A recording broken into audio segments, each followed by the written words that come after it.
প্রিয় দর্শক, আমাদের ক্ষুদ্র খামারের পক্ষ থেকে আপনাদের জানাই আন্তরিক শুভেচ্ছা ও অভিনন্দন।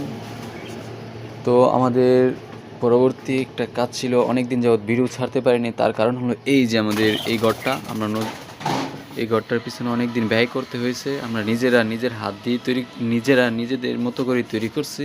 এখানে কোনো মিস্ত্রি লাগে নাই। আমরা নিজেরাই দুই বন্ধু মিলে এই ঘরটা আমরা নিজেরাই বানাইতে প্রায় আমাদের 3 দিনের মতো সময় লাগছে। তো গাইস, আমরা আমাদের পুরাতন ঘরটাকে আমরা ভেঙে আমরা আরেক জায়গায় স্থাপনা করছি।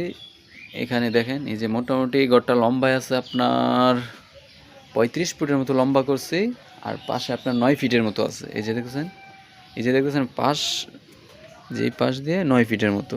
আর এই যে লম্বায় মোটামুটি 32 ফিট। আমি মাঝখানে আছি তো মোটামুটি, যার কারণে বুঝতে পারতেছেন না, ক্যামেরায় সব কিছু অ্যাটেন্ড হয় না। এই যে দেখতেছেন আমাদের এখানে এই কোয়েল পাখির সেট আপটা, যেগুলো প্যারেন্টস করছি।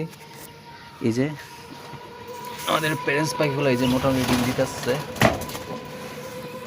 এই যে আমাদের কোয়েল পাখির যাত্রাটা এমনিতেই খুব কষ্ট এবং জার্নির মাধ্যমে দিয়ে এতটুকু এসে আগায় আসছি। এই যে দেখতেছেন আমাদের কোয়েল পাখিগুলো, এগুলো এখানে প্রায় আগের ভিডিওতে বলাই আছে যে আমরা 30টা পাখি দিয়ে কীভাবে শুরু করছিলাম। হয়তো আমাদের এই চ্যানেলটা এটা শুধু আমাদের ভিডিওর জন্যই চ্যানেল না, এটা হতে পারে যারা নতুন করে খামার করতে চাচ্ছেন, কীভাবে আগাবেন, কীভাবে অল্প দিয়ে শুরু করবেন, তাদের জন্য এটা আমাদের একটা নিদর্শন। তো আমাদের এই চ্যানেলটা সবসময় পাশে থাকেন এবং সাবস্ক্রাইব